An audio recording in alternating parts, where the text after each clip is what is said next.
Okay, welcome to the monthly membership meeting. We're going to go through just a few quick recaps of some events that we have had in the recent past, a few little teasers of some stuff we have coming up, and then we're going to turn it over to our special guest this evening, and that would be the delightful Mike Helgerson with MAPA. So I just wanted to quickly go through a few things that have been happening recently.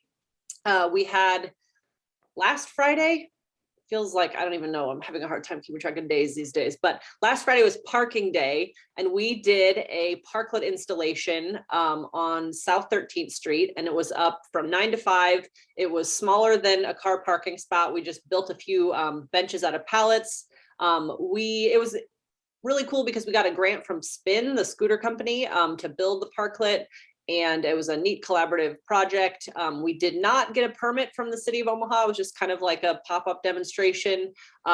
We didn't get contacted that day by the city of Omaha, but we did just get a letter in the mail today, certified letter from Public Works. And I'm going to just shout out, thank you, Public Works, for not giving us a fine. We are very grateful. It was just a, hey, next time you need to apply for a permit and have a lot of insurance. So grateful that we, learned, and next time, and there will be a next time, we will apply for a permit and jump through all the hoops, and it will be great. So that was a big fun success. I'm going to do like a little recap and get it up on the blog here in the next day or two with some time-lapse video that we took, but it was really awesome. We had a lot of great encounters with a lot of random strangers just wandering by like, what is this cool thing? Oh my gosh, this is so cool. So we had good conversations. We had our coffee chat. A lot of you were there, and it was just a really great event all in all. So thank you to everyone who participated and helped to make that possible. We also, so that was last Friday. Last Saturday, we had a Walk With Us event in Exarban. As most of you probably know, there was a Verizon pole that was installed in the middle of a sidewalk at 55th and Poppleton. And we've been following what's going on with that over the months. And so we decided to meet at a coffee shop, Legends Coffee, on 52nd and Leavenworth. And then we heard from, I was super grateful, Senator Kavanaugh, John Kavanaugh, showed up to talk with us about what is being done at the state level involving some kind of communication procedures that they're hoping to change. But there was state law signed a couple of years ago that basically says they can put those poles wherever they want. We as ModeShift are trying to advocate for sidewalks being recognized as transportation and part of our transportation network. So we'll see how we can continue to push for that. Councillor Begley showed up, and he said that he was really actually ready to just tie a chain or wrap a chain around and yank it out with his pickup truck. So he was very upset as well. But we're just, really grateful that both of those elected representatives showed up and showed that they cared and that they're listening and are working. We also talked with them about perhaps changing a little bit of the wording that they're going to be looking at to include a timeline, because one of the big issues was when they ripped out the sidewalk, they didn't have an ADA plan ahead of time. That is the big thing that Senator Kavanaugh is working on, is to make sure that they have an ADA plan well laid out before the construction begins at all, rather than kind of an afterthought, which is sadly what it was this time. So did they have a permit, and did they have insurance? Those are great questions, Clyde, and I'm not entirely sure. I would imagine that they did, but the way that he made it sound was that they could kind of do whatever they wanted, and they could have put it in the middle of the street if they wanted to. Our pushback on that was, but they wouldn't have, because people treat people in cars very differently than people using sidewalks, and that's obviously what all of us delightful advocates are here to change. So any feedback that you have, you can email me, or you can email, and because I'm going to be in communication with Senator Kavanaugh and Councillor Begley about this moving forward. So any ideas that anyone has, any questions, as usual, email me or email them and let us know how it goes. Okay, before we turn it over to Mike, a few other things that are coming up. I just wanted to let everyone know this coming Friday, we're doing another Walk With Us event. We're going to meet at 4 o'clock at 78th and Fort, because we have had a concerned neighbor reach out to us who hasn't really had much success with reaching out to the city about some significant speeding issues on North 78th. It's kind of by Marion High, and there's also Transportation for America, or the school bus situation. Speeding. Cindy was actually out there the other day dropping off the radar speed gun so that this guy John can kind of start clocking some speeds just for his own information, and was passed on a double yellow by a guy going way too fast. Anyway, it's a problem area. So we're just going to go out there and just kind of show some support to the neighborhood and let them know that we're, reaching out. I've reached out to the Vision Zero coordinator and Pete Festerson, Councilman Festerson, who's the counselor for that area. Neither of them are able to join us on Friday. Also reached out to another guy in the traffic department, Chris Falk, who is in charge of traffic calming stuff. So we're just trying to see what can be done, because unfortunately we got the "it's not warranted" email, which I wonder if it is only warranted once someone is seriously injured or dies, and we know at that point it's too late. So anyway, those were just the few things that I wanted to cover really quickly before we turn it over to Mike Helgerson, who is here today. We are really excited. I've known Mike for a number of years. He's been a good friend to Mode Shift for, I don't know, since the inception of the organization, basically. So it's really exciting to see him rise through the ranks, and he's now the executive director at MAPA, Metro Area Planning Agency. So we are happy to have you here tonight, Mike. That wasn't too glorious of an introduction, but just going to turn it over to you, let you chat for a minute, and then I know we'll have plenty of time for questions and answers. So start thinking about those now. Mike, take it away. Yeah, well, thanks for the introduction. I don't think I deserve a glorious introduction. So I think what you provided was just fine. But yeah, as Sarah noted, I've been really involved with Mode Shift since I came here to the region. I moved here to Omaha in 2011, and one of the first places I met people was in a UNO CPAC's meeting over, kind of in the board's, or I should say the chair's boardroom, the dean's boardroom, for a Mode Shift meeting, and just kind of meeting all the folks who were working then to kind of really frame out what the organization was working on. So very aware of Mode Shift and its history, very aware of the organization and all the fine people who have helped out over the years, and really excited to talk with you tonight. It's an interesting, as Sarah noted, it's an interesting time for me. I just recently became executive director, but prior to that, at MAPA, I'd been a transportation planner. I was the project manager on the regional bike ped plan back in 2014 and 2015, really kind of leading that process of putting that document together, and really the agency's first bicycle pedestrian master plan. After that, I was also the manager of the transportation and data department, really overseeing not just the transportation planning activities, but also what we would call GIS, or Geographic Information Systems, kind of our mapping and data arm as well, really for the agency overall. And really as part of that, kind of leading one of MAPA's main roles. So MAPA, if you're not familiar, the Metropolitan Area Planning Agency, is a council of governments. And really what that means is our members are cities and counties, local government, and that's really what we're created to serve. And in a lot of ways, what we do is we really kind of serve as sort of extra staff for them in a lot of ways. So if you can imagine like a small town that needs a new sanitary sewer or new water lines in their community, town of 500 people might not be able to, one, write a grant application to secure federal dollars. And when the federal dollars come in, they might not be able to have the staff to administer it. But because we exist, we're sort of a pooled resource for those communities. We can really have staff that do that enough to build the expertise, but also then are really kind of available to provide that at a real low cost to our members. And so that's kind of what the Council of Governments exists to do. But because we exist and have existed since 1967, we also have gotten two designated roles from the federal government. One being the Metropolitan Planning Organization, which I'll talk probably mostly about, but also we're the Economic Development District for 6 counties, 4 in Nebraska and 2 in Iowa. And so those are kind of like two formal relationships, one with the U.S. Department of Transportation and one with the Economic Development Administration. So, in the parlance or the world of Mode Shift, US DOT is kind of the big dog, right? That's where a lot of the federal funding comes through for transportation projects. And really what we do as an MPO is we're kind of a standing forum for transportation decision making. We have a lot of requirements about the types of plans we have to develop, what we have to develop, but what's actually in those is really driven by local policymakers and local leaders here in the region. And really MAPA provides a lot of recommendations for that. So what I would just say kind of generally, and I mean, I could give an hour without really kind of telling you anything specific. So I'm not going to do that here today, but we've done a number of kind of major projects over the last few years that I think are probably things you know about and are aware of, but then also, just providing an opportunity to ask me just general questions and kind of how we're oriented to certain issues or projects around the region. I know Sarah reached out about the bike ped plan for the city of Omaha, which is one of our mini grant awards, and I can talk a little bit about that as well. But kind of the main thing, our sort of guiding document is our long range transportation plan. And we have to update that every 5 years.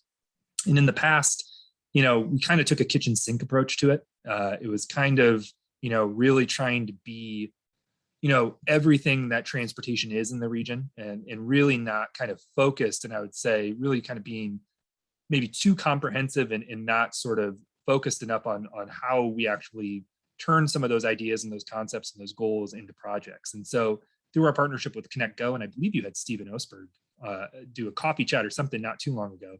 So Connect Go is a partnership between MAPA, the Greater Omaha Chamber of Commerce, Metro Smart Cities partnership, and then also Metro Transit. And so that whole Connect Go effort really allowed us to do a lot of community engagement about transportation specifically, but then also really kind of work through, the partnership that is MAPA with the public side and the Chamber of Commerce with the public side or the private side to really kind of come up with some new goals that I would say are much more people-centric than previous transportation goals. So we have, access to opportunity really being a focus on connecting people to what's important, whether that's jobs, education, healthcare services, all the things in their daily lives that are the reasons they're moving about the region, the reason they need transportation.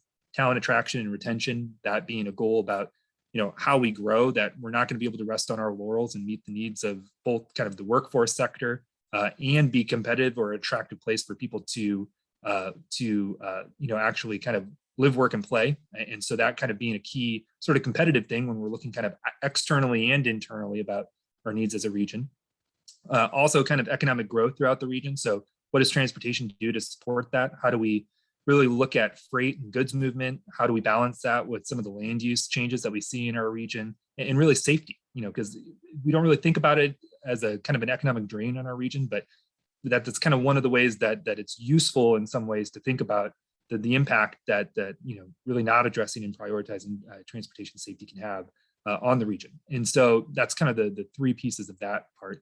And then also system preservation. Really, this is kind of the core focus of the long range plan, I would say. And really, because we have to do what's called fiscally constraining that plan, we have to sort of balance the checkbook, and we can't get too optimistic about how much funding we're going to get.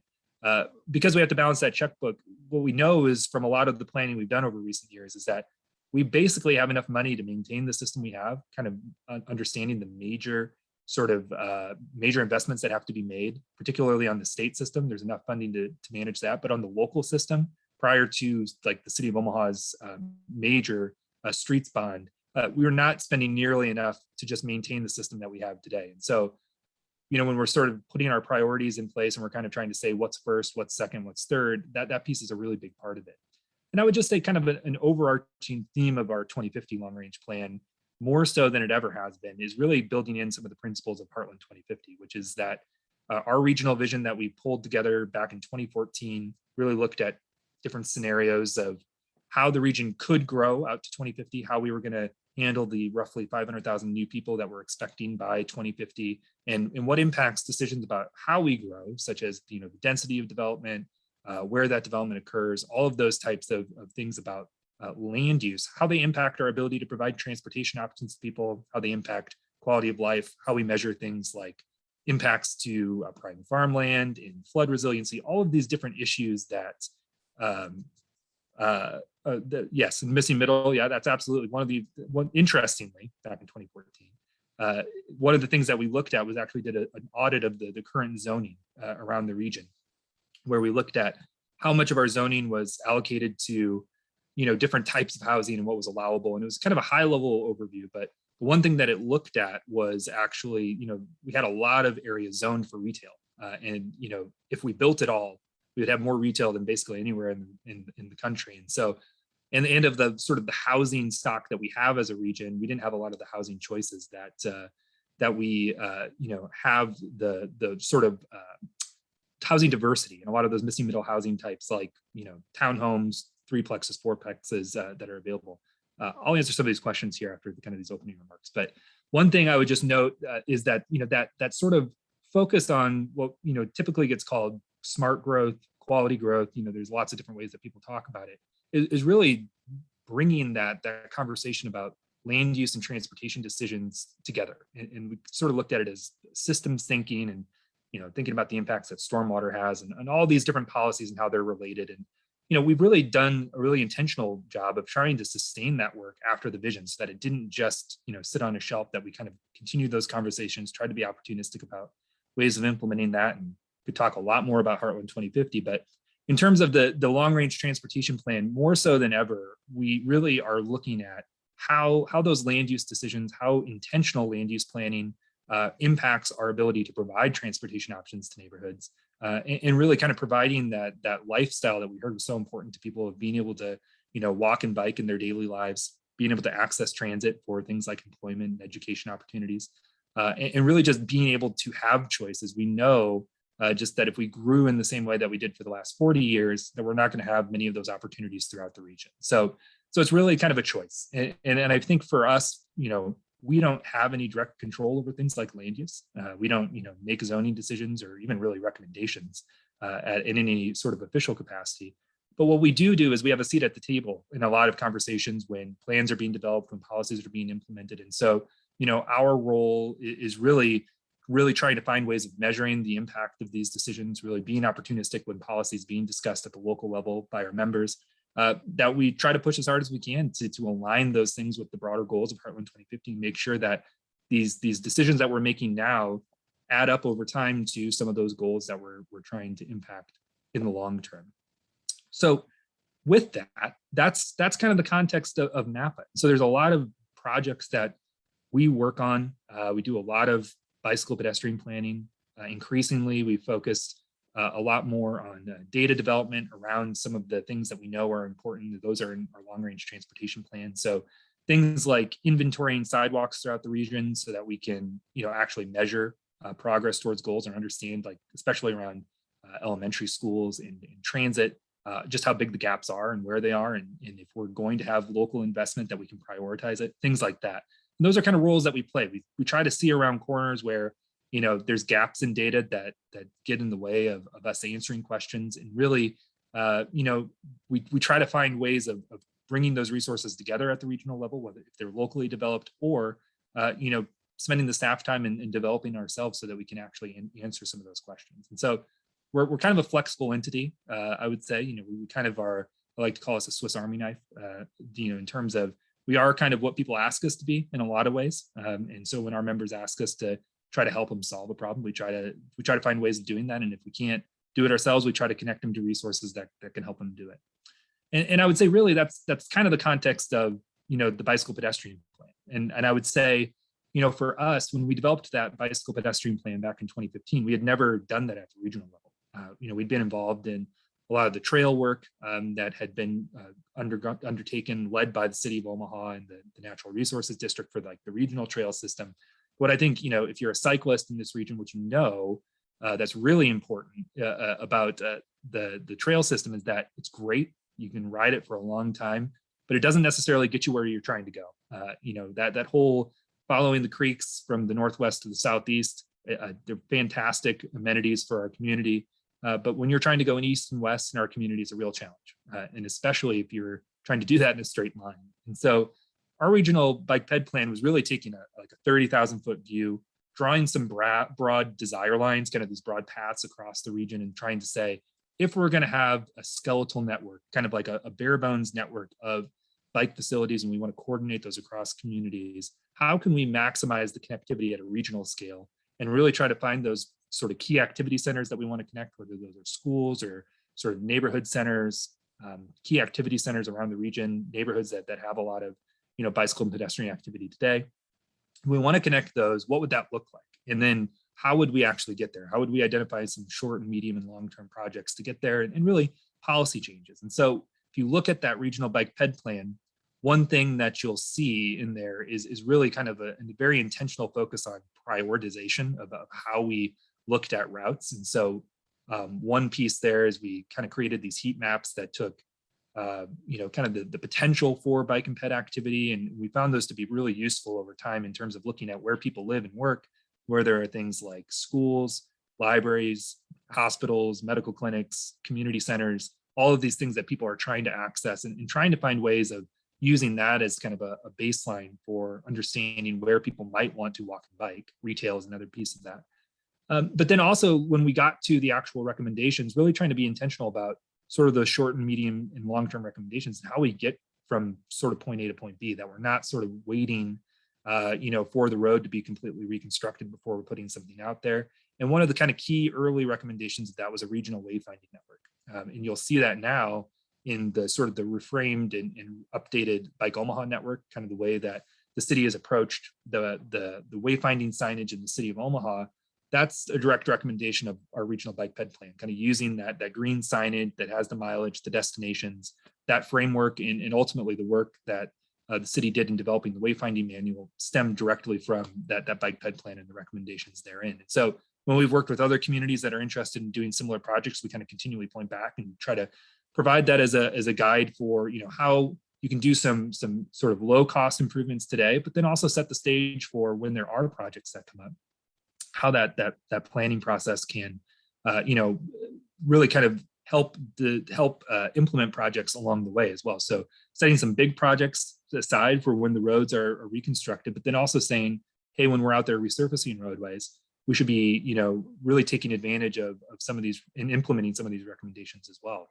So if you look at something like the Complete Streets Design Guide for the city of Omaha, that explicitly references our regional bike ped plan, and as they're going out and resurfacing roads as part of the CIP, they're looking at those and they're looking and saying, is there a recommendation in the bike ped plan? And if so, can we accommodate that as we're resurfacing the roadway? And so, there's a number of these projects around, but kind of one of the more recent ones is Hamilton Street down by 24th Street, kind of going up the hill to 30th and the new bike lane there.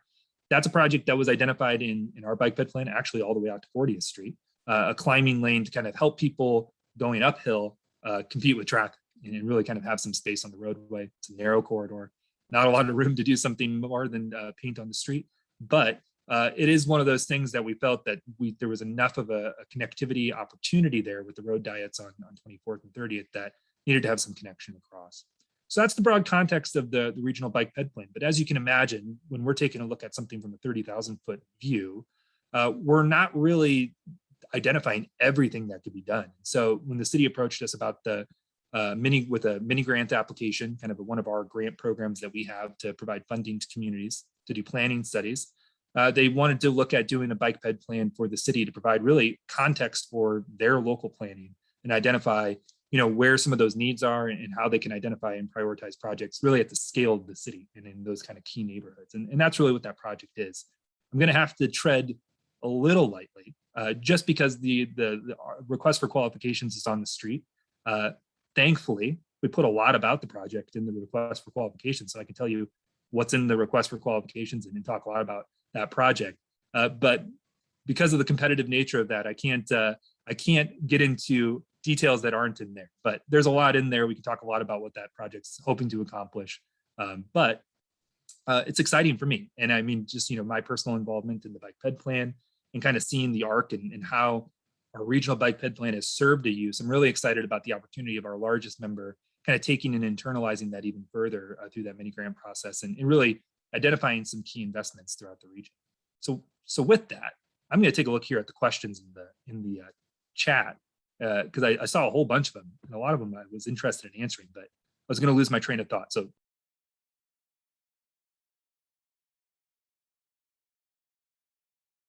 oh, you're on mute somehow magically. I'll start from the top. Sorry, I was trying to hold down the space bar, but that wasn't working for me. So is this study available on the website? I think that was related to Heartland 2050. And yeah, it's available on the MAPA website, but it's also heartland2050.org. ORG is the website there. And that's the whole website documenting not just the vision, but the action plan, the events that we hold related to the Heartland 2050 vision, and really just kind of the overall goal of the project. So I'd encourage you, if you're interested in that project, you need really getting involved because there are a lot of opportunities to get involved with those committees and some of the working groups. Great opportunity to do that. So let's see here. Conducting sidewalk inventories, are you using an app system that residents can help with? So the way that we're approaching the sidewalk gaps is actually based on aerial photography. So MAPA does aerial photography, kind of like what you get on Google, but a lot higher resolution. And so the way that we're approaching it is we've done some inventory over the years, when we're doing projects, but the way that we're approaching it is we're having our GIS intern kind of do it in a couple of very specific ways. One, showing where sidewalks are, and 2, showing where sidewalks aren't, and then also showing where there are kind of driveways or breaks in the sidewalk. So, we're not going to count driveways as a gap if there's a sidewalk through there. But there's kind of a right-of-way thing there. But we're trying to capture the detail, or I guess the data in very specific detail in a way that really kind of allows us to build out this data set for more useful things like routing of pedestrian activity, stuff like that, things that we can do with other tools. But it'd be good for us to have our own sort of data in what our GIS coordinator would call a topological model of the sidewalk network, so that we can actually use it for some other projects. And so it's not something that we're kind of trying to crowdsource, although I will say one thing that we do crowdsource is bike rack data. So if you know where there are bike racks that aren't on our bike map, we would love to have that, and things that aren't reflected on our bike map, please let us know. And that's bikemap.mapacog.org. That's a difficult problem for us to really try to aggregate at the regional level, because as you can imagine, that doesn't really show up on an aerial very well. And so, for a long time there, I would drive by a development and I would see that there were bike racks, and I would go back to my desk and make sure that they were in the bike rack inventory. So I would just note that we're pretty opportunistic about updating that piece of it. But that's the sidewalk inventory isn't something that we've crowdsourced. I think there are opportunities to do that on some things, but that sidewalk inventory, we wanted to do some pretty specific things, so we haven't done that yet.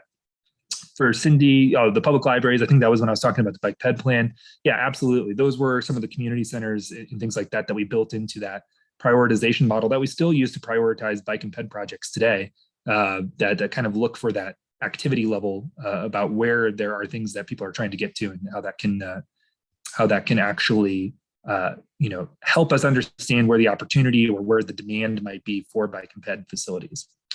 So do we influence developments? Millard North to Heartland Preserve doesn't have a connecting sidewalk. So, we do a little bit. We get to review developments kind of at a late stage. Right now, the way we approach that is really kind of talking about if there are projects in our long-range transportation plan, just because it's difficult to say things that are meaningful to a developer that, isn't just kind of like a form letter. Because on a lot of these projects, we could just say there's a lot of opportunity for the principles of Heartland 2050, and make sure you're considering them. By the time that we're getting them, though, they're so far into the project that it's difficult for us to have a meaningful impact on that. And that's something that we're really trying to figure out our role in. We just did a project last year called our Regional Development Report, where we took 10 years of permit data and a whole bunch of other things that we have developed over the years. And I can actually drop that link here in the chat. It's at development.mapacog.org, where we took 10 years of permit data and we looked at how the region had grown and really tried to use that as like benchmarking our growth, and really trying to understand where we were growing. Is there opportunity to take advantage of things like transit-oriented development, and what that really turns into dollars and cents for the community over that really 30-year planning horizon.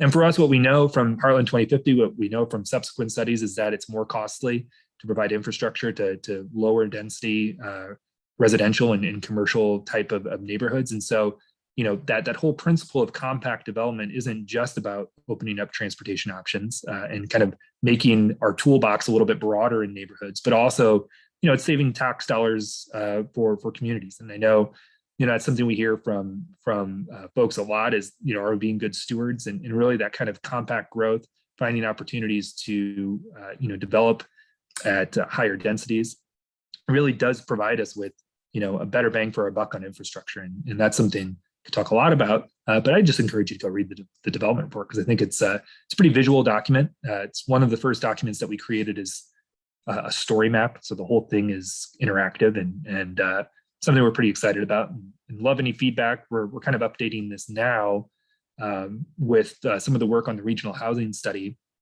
about how we sort of build in the narratives around affordable housing. It's kind of another difficult thing, to really kind of capture at the regional level, but we want to support local policy as much as we can. And so again, us doing some work at the regional level, we hope can help provide some framework or some support when policies are being considered. We can talk about the impact at the regional level and all of those things as well. So that's kind of a key piece. So we don't impact developments. We don't have, again, one of the principles of Heartland 2050 is this idea of local control and regional benefit. local land use authorities are making those decisions. They're establishing their plans and their policies, but we can influence those plans and policies in a way that when we add it all up, we know that we're making progress towards these broader goals we have as a region. But that's one of those things that it's kind of a thing that happens over time. And so what we try to do is we try to make sure that we're real intentional and opportunistic about getting a seat at the table and really trying to work on projects that can help sort of bend that arc towards those quality growth principles and a lot of the things that we know are important and know are important to the quality of life of residents now and into the future. What are our associations with Lincoln? So that's a good question. So we get this question kind of a lot, and there's been actually some what I would call super regional work over the last 25 years that looked at kind of what they call like the Flatwater Metroplex and kind of how Lincoln and Omaha sort of interact around the Platte River, and, the pivot point between the two metro areas as they continue to grow. I would say we don't sort of formally coordinate with them, but there are a number of times where, we're coordinating with them on specific projects. They have their own MPO, MAPA, our 6-county region doesn't go that far. We only have Saunders County, for example. That's a part of a different economic development district. But I would just note that, when we're looking at kind of workforce issues, when we're looking at transportation and transit issues, that Lincoln to Omaha connection is so important. Sarpy County, when they're trying to attract businesses, they're talking about how they can really kind of draw workforce from Lincoln and draw workforce from Omaha, and they're kind of centrally located. And if you look at travel times, a lot of that's pretty true. And so there's a lot of opportunity to kind of think more broadly about some of that interaction. And certainly some of our communities are already doing that. But, we don't have sort of any formal role in planning for Lincoln. We did participate with NDOT on the intercity bus planning study a few years ago that, serendipitously got kind of launched right before COVID hit, which didn't really help us out in terms of building support to kind of expand that bus route. We're hoping that'll come back here as things hopefully settle down in the next year or so, kind of restart those conversations. The university was a big partner in that. And as you can imagine, with some of their policies around COVID-19, open door bus service is not really something that they're interested in doing when they have sort of routine testing for their students. And so we're looking forward to re-engaging on those things, but nothing specific with Lincoln outside of just, kind of coordinating with them. And the commuter train, yeah, that's a project that, has been talked about a lot. Every once in a while, there's a study, is it about, every 10 years, Clyde, that they do here at the State House about that particular project. And certainly there's a lot of sort of flare and interest. I think, the way that we viewed the intercity bus study and kind of our coordination with NDOT on that project was that, if we're going to talk about the demand for something like rail between Omaha and Lincoln, bus is a pretty efficient way of testing that model. And there was a lot of interest in kind of recreating the type of program that they have in Colorado, and I'm forgetting the name of it now.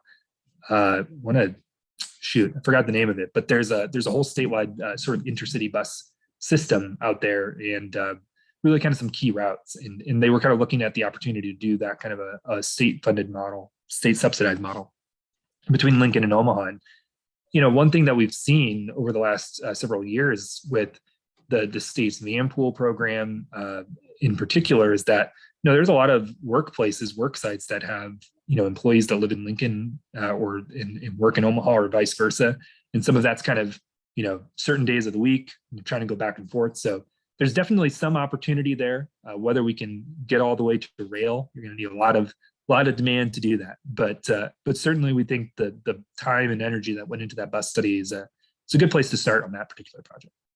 The bus thing, thank you. I knew it had a great name.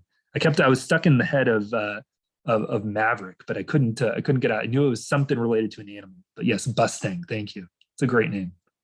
It's great. That consultant, I hope they got paid a lot of money for that name. It's a good one. Any other questions? Oh, let's see. F Street Bike Boulevard. Yeah. So, Lincoln, they have the N Street, bikeway, the sort of first protected bike lane in the state of Nebraska. And so that F Street Bike Boulevard and kind of the way that they're approaching that is really interesting. And bike boulevards were a real key part of how we approached our regional bike ped plan. And there were a number of opportunities for those that we thought made a lot of sense. And, what's challenging with bike boulevards is that sort of prioritization you have to do about the space on the roadways, and kind of getting over that mental hurdle about things like diverting traffic. And, it doesn't mean that cars don't drive on the road. It just means that cars can't, parallel the same route that a cyclist might be able to do over a long term. And, we don't really have good examples of that here. There's some pieces of where we've done things like diversion on certain corridors, but we haven't really kind of gone the full bike boulevard treatment that you would see in a place like, Portland for one example, but even Minneapolis has a great bike boulevard system, and even places like Wichita have done a really great job with some of their parallel routes in some of the projects down there. So I would say that's a great project. I hope they find a network to invest in, and I think it's a really sort of cost-effective model. And I think what's interesting to me too is that in going to Portland and kind of doing some actual sort of professional development with some of their staff several years ago, and kind of seeing how that model evolved for them as a community, you start to see the parallels between the types of neighborhoods that people desire and the things that they desire, and how things like bike boulevards can really be a tool for that. The example that stands out in my head is when you go to your cul-de-sacs around the region. A lot of times you'll see, a basketball hoop or two kind of like actually out in a parking stall. Kids can go play basketball in the street. And throughout Portland, I was astonished that like the on-street parking, there were like these basketball hoops on the street because the traffic had been calmed enough to do that sort of thing. And so, it's just interesting when you start to think about the opportunities that taking those kinds of traffic calming approaches to streets and really kind of viewing them more as a shared space when they can be. And really, a lot of that just comes down to managing the through traffic. It's difficult though, because, especially where you have access today and you're talking about reducing access, got to have a lot of neighborhood coordination. And, we know neighbors don't always like change, even if they like the change. And so, it's one of those things that you have to work up to. But I'm hopeful that some of those treatments will be things that we'll look at in the Omaha Bike Ped Plan, just because they're things that we looked at in the regional plan. And I think we were excited about some of those opportunities, but it's been difficult to find the right time to implement them. So let's see here. Do you report out to various, hold on. I think I missed one up a little bit higher. Bike boulevards are fantastic. Salt Lake, and that's a great example. Salt Lake City's done a great job with that. They have some real premium, some great bike facilities just generally. But their bike boulevards, that's another great example of how they've really done that at like a neighborhood scale and really kind of looked at connecting some of these key neighborhoods to that, the spine bike system. And Salt Lake City, they're sort of the big brother to MAPA and our Heartland 2050 regional vision.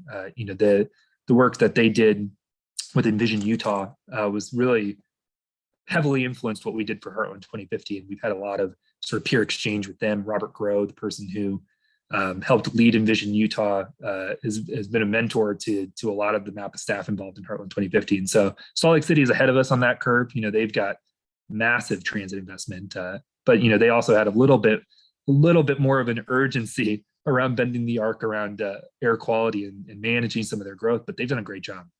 Still lots of opportunity, but they've really transformed that community. So let's see, how do we report out to the various cities and government, not just the mayors, but also the council members?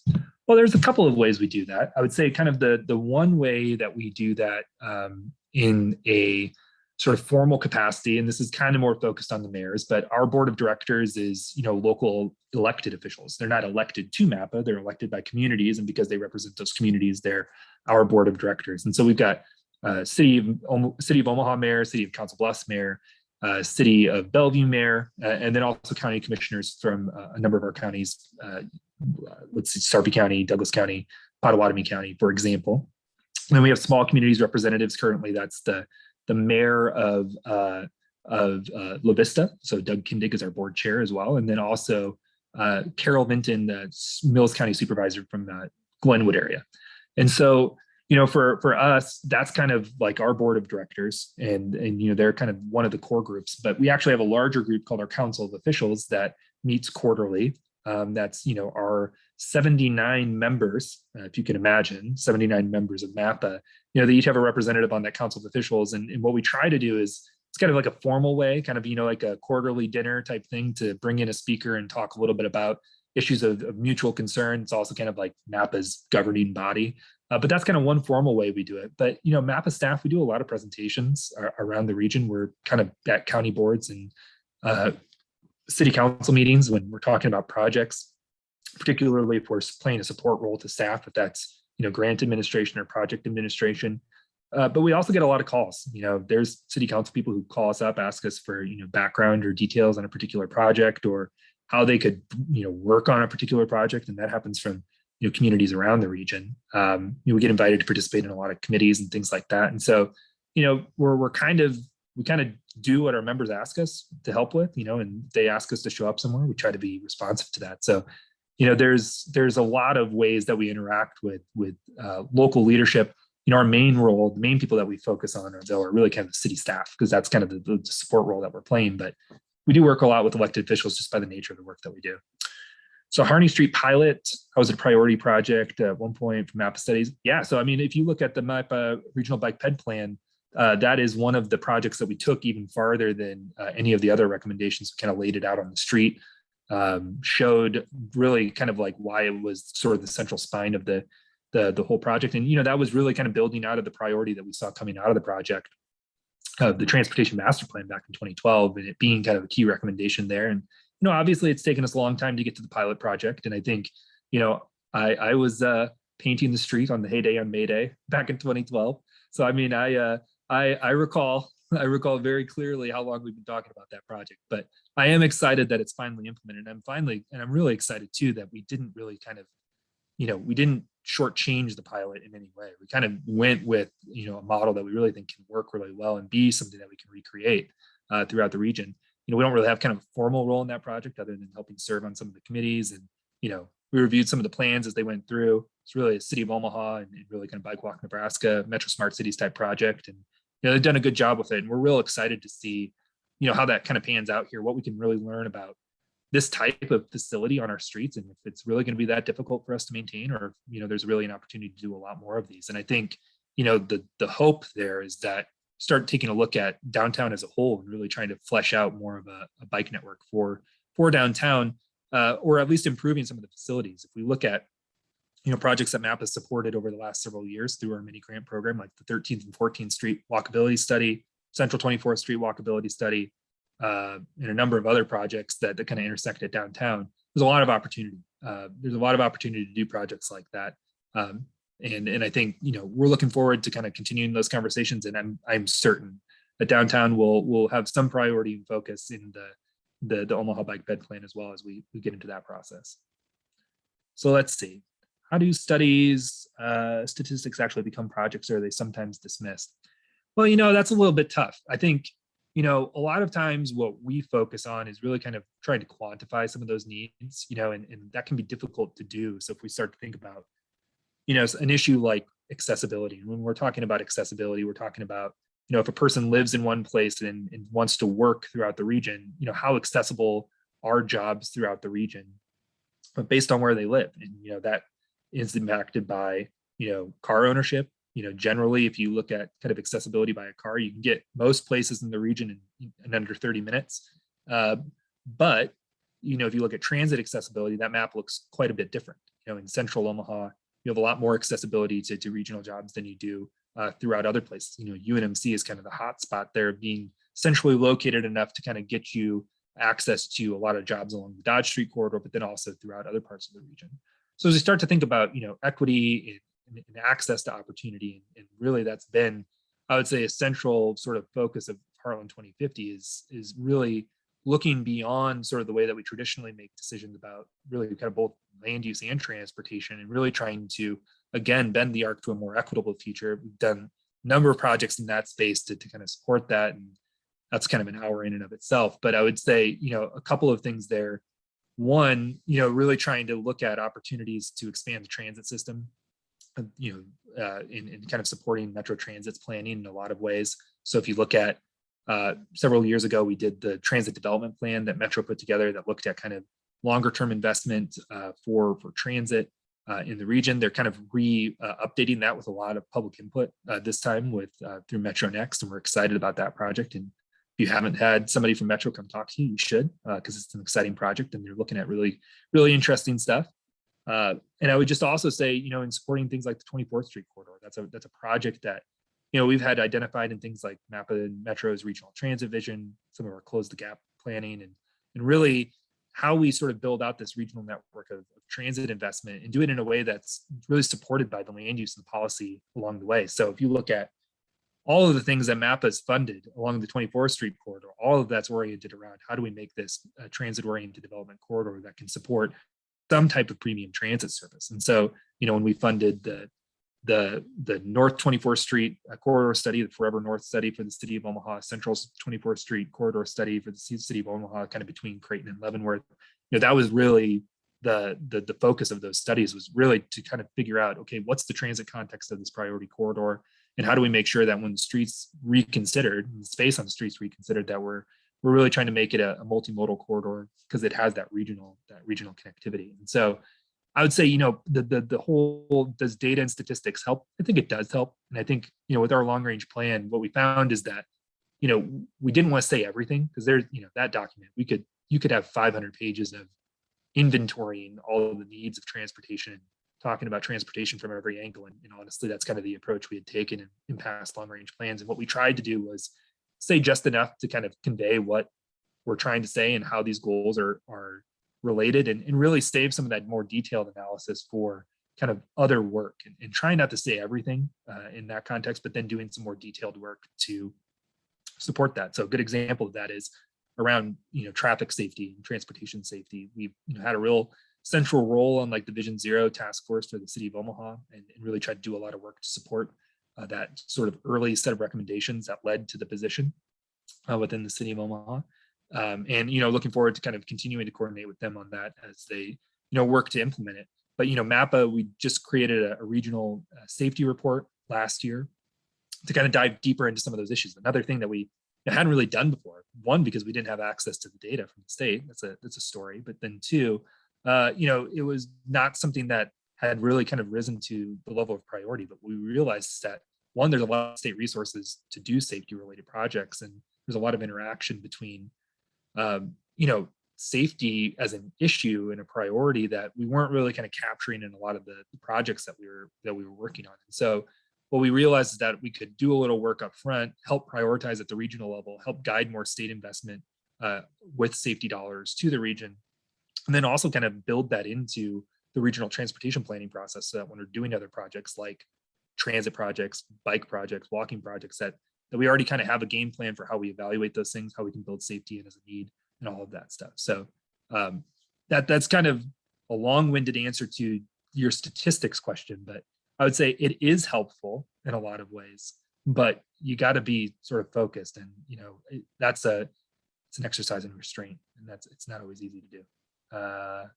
So let's see, how does the MUTCD interface with MAPA? Well, the MUTCD, Manual on Uniform Traffic Control Devices, is an FHWA document that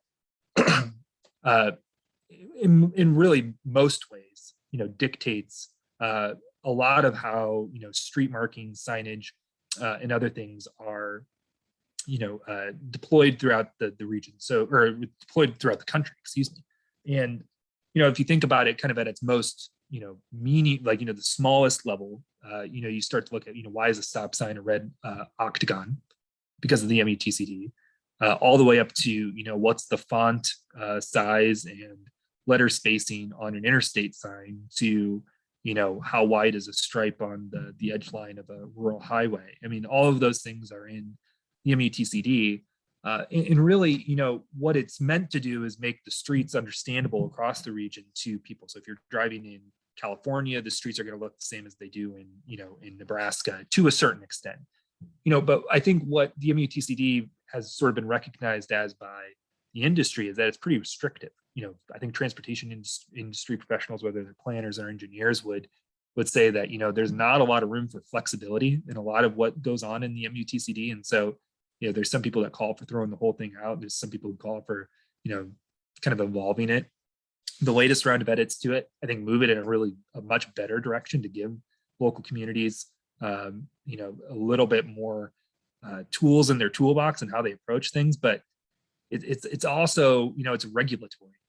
It's one of those things that has to be specific enough to be enforceable, but you don't want it to be too prescriptive. But it's also one of those things that it just creates a lot of problems. It creates sort of a, in a lot of ways, just inertia about how we approach problems and break down problems, because they're not the way that we do things, or you don't have the flexibility in the METCD to approach it. And I think, that's really kind of the overarching feedback of the engineering and planning community with the sort of, the recent update to it. But yeah, we don't have any formal role in it. Our sort of MPO national organizations like ours put in some, pretty specific comments about it, but most of it was kind of around some of these issues that we see, how they impact our ability to, approach streets flexibly, crosswalk markings, all that kind of stuff. It just gets a little bit tricky, at a national scale to distill that, but that's kind of where we've had any sort of real input. Nice new acronym. Yeah, it's a fun one. I mean, there's that, that document is so expansive. It's kind of astonishing how prescriptive all that stuff is, but it makes sense if you start to think about it. How similar roads are throughout the country. You start to realize that, well, there is a handbook and there is a region that it all looks like that. One project that I didn't talk about that I should talk about, one of our other mini grant projects that we funded is a project through the Papio Missouri River NRD, and Eric Williams, a friend of Mode Shift as well, is leading that project for the NRD. And we're funding really kind of a look at some kind of key trail connections throughout the region. Court Barber, one of the MAPA staff, is actually the project manager for that project.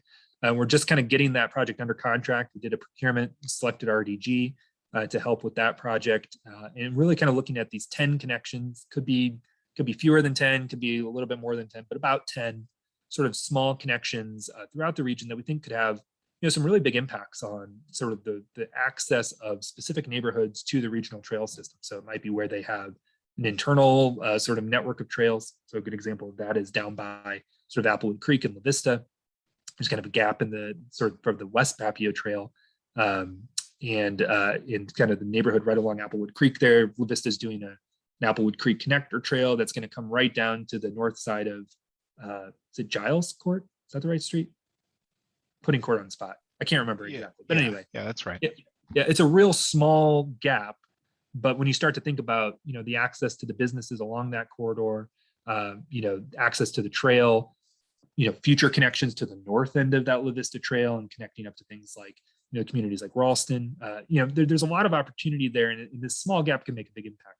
Another good example is kind of around, Lamp Park and TD Ameritrade over in, Omaha, kind of south of Dodge there, and really looking at kind of connectivity across the creek there, using the sort of existing roadway bridge to make that connectivity and really kind of that low cost piece there. And Eric's priority in this project is really getting enough sort of neighborhood engagement, community input on the project to kind of get to an early level of design. And then if there's support for the projects, really moving them to implementation quickly. And, we're hoping that if this is a successful project, that, there's 10 or 20 more of these little connectors that we could identify, and this will be money well spent if we can get them to implementation quickly. And so, when that project gets launched here this fall, there's going to be plenty of opportunity to input on that. So keep your eye out for that. Great acronym, NEAT, Neighborhood Enhanced Access to Trails. Got to give credit to Eric for that one.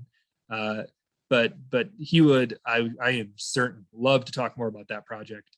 He probably already did. I think he did his own, that wasn't a motion meet, but he did his own presentation on the NEAT corridors about a year ago, kind of when we were getting this project started. And it's an exciting project for us, but we also think it's another one of these models. It's this thing that MAPA can assist with that helps us kind of coordinate some of these things that can have, a real regional impact and an impact on people's access to trails.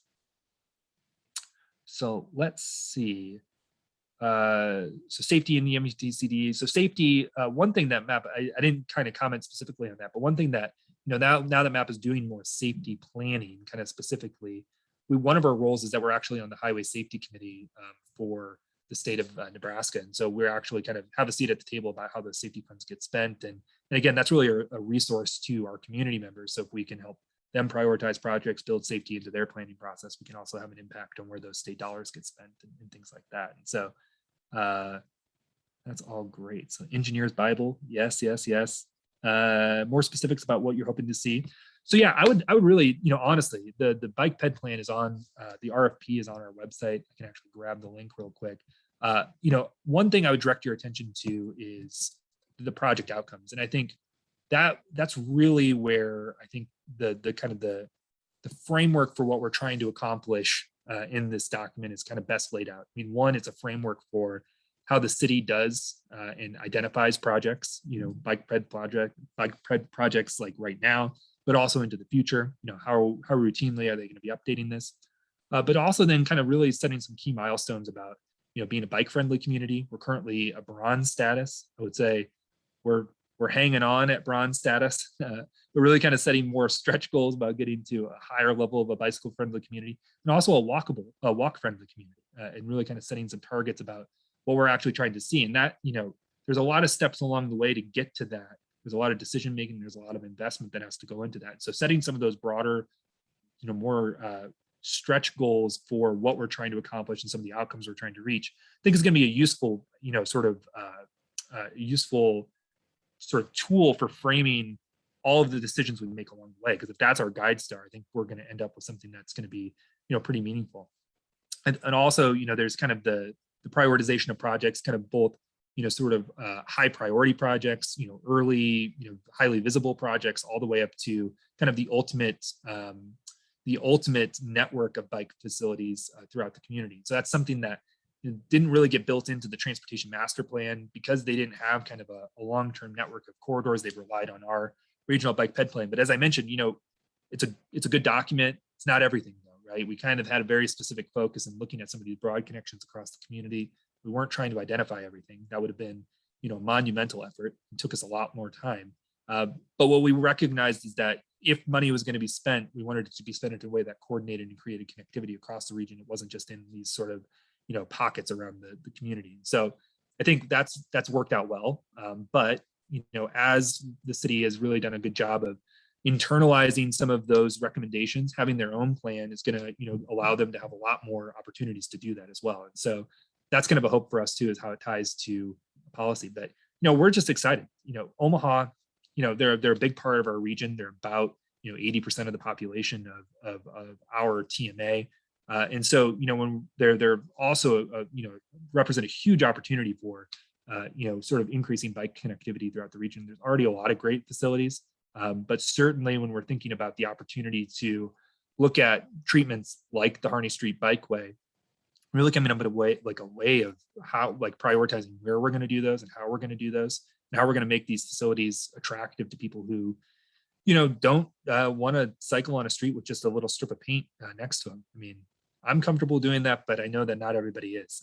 And certainly if we're looking to, build on the bike boom that we've seen here in the last year, and all of the ways that people have looked to outdoor recreation as an outlet and really, a way of spending time with their families, let's give them opportunities to, do other things along the way. So, that transportation focus was really the focus of our regional bike ped plan. And certainly that's something we'll hope to work on too. But, that RFQ, I think the piece about how we get to some of those broader goals around, having an ultimate network, having some early demonstration projects and implementation kind of along the way, how we get to sort of that routine accommodations are really big and key things out of that. So that RFQ lays all that out, and then more, you can kind of see exactly how we're going to get there and the level of public involvement that we're looking and hoping to do through this project. But it's an exciting process, and there will be a lot more to talk about probably after the start of the year. It's probably kind of the timeline from getting through the consultant selection process to having a team on board to kind of doing the kickoff and everything. I would say probably January, February timeframe before you really kind of see the rubber hit the road. But that's kind of the timeline we're working on. But we're excited. There's been a lot of interest in it, and so we're hopeful. We're hopeful that we'll get some good responses and we'll find the right team to do the project. But Court Barber is also the project manager for that as well. So after we get the proposals in, any of your future questions can be directed to him. I'm already seeing a future membership meeting with Court Barber, and he can, lay out all the exciting updates that's happening. Yep. Awesome. Well, we are at the top of the hour, so I just want to be respectful of everybody's time. But Mike, as always, you're just a wealth of information. So grateful for your time and information. Does anybody else have another last question or two before we call it a night? Well, that was easy. I mean, it wasn't. Yeah, people are gonna be sitting on their couch later tonight and be like, oh, why didn't I say this? But doors always open. Don't hesitate to send our staff an email. We're always happy to kind of guide people to what's going on and what we know. And if you have a question about a particular issue, we probably thought about it, looked at it, tried to look at it, and we can kind of direct you to what's going on in our region too. So if you have questions about status of transportation related things in the region, don't ever hesitate to reach out. Perfect. That's awesome. And kind of, if you ever have an opportunity that you do need specific feedback or whatever, I try to kind of keep on top of some of it, but we do, are happy to spread the word on anything that you need kind of to blast out to our membership. So we do, newsletter updates and whatnot. So if you do, cool. I know there will be hopefully some opportunity for engagement around the bike ped plan. So we will be looking forward to that. Maybe too much. No, we're so excited. I guess the engagement piece is one part, and then how it gets actually implemented is the other, right? But Sarah, we're going to give you ample opportunities to put dots on maps. Don't worry. Oh, Mike, I've known you for too long. He knows it's like a trigger. Like, don't make me put another sticky dot. I like wanting to flip tables after some of those meetings. Anyway, delightful as always, my friend. Manny, I see you just hopped in. Late to the party. Sorry, we're about to wrap up. Unless we're done bashing. We're done bashing Manny now. So. Yeah, quick, he's here. No one say anything else. But no, thank you once again, and we'll have this video ready for everyone to watch. I'll probably get it up tomorrow. And again, Friday between 4 and 6, if you want to walk with us along North 78th Street. We are going to be recycling some of our signs from when we had the Vision Zero event years ago, saying slow down and that sort of thing. So we'll have some handmade signs. We'll be there with the speed gun and safety vests, and trying to get people to understand that speeding and driving and texting is not a good combo. So yeah, between 4 and 6, show up for 5 minutes, show up for the whole 2 hours. We were just invited with, again, concerned neighbors who didn't know what else to do. They've tried everything else, and they know that mode shift helps at least attempt to draw attention to issues when there are some. So that is our next event, Friday, 4 to 6 on North 78th. Manny, you wrote dang, so now I'm wondering, what are you danging about? Just because you're late to the party and it's over? Well, yeah, that's it. Yeah, right. Okay. Awesome. Any final thoughts? Does anybody else have any updates they want to share, or any other events or anything that we should be aware of, or we can wrap her up? Oh, this is Clyde, and I just wanted to mention that the Pro Rail Nebraska Omaha meeting, annual meeting, is going to be on Saturday, November 13th, and our key speaker is going to be the new Nebraska DOT Director, John Selmer, and also Jason Rose will be doing an update on the Orbit and Metro Next. And I've invited Sarah and Mode Shift if they want to do a little presentation too. We haven't finalized the agenda yet, but anyway, it's just still a couple months off. But and it's going to be at the UNO's Milo Bale Center Student Union. And after the program's over, we'll go over to the 62nd Street Orbit stop, which is almost opposite the Milo Bale, and take a ride on Orbit. Yes, awesome. I think our transit team is working on maybe a ride the bus with us event after that. So thank you for the reminder there, Clyde. That'll be good. Oh, speaking of events, I did want to just mention we had a slight change. We just decided at the last walkability team meeting that 6:30 was cutting it a little too close. We have a new team leader, Stephanie Hansen, and so now the walkability team is going to meet on the same Wednesday of the month, but at 7 o'clock instead of 6:30. So the next walkability team meeting will be October 13th at 7 o'clock. But as usual, all this information will come to you in a newsletter. Follow us on Facebook, Instagram, Twitter, all of the things. And then I wouldn't be doing my job if I didn't encourage you all to become members. I just dropped that link in the chat as well. But gratefully, I've been sending out membership renewals and new member packets like just crazy lately. So appreciate y'all very much. And yeah, have a great night. Thanks again, Mike, and keep up the good work. We're excited that you're at the helm now. So yeah, keep in touch, everybody. Thank you.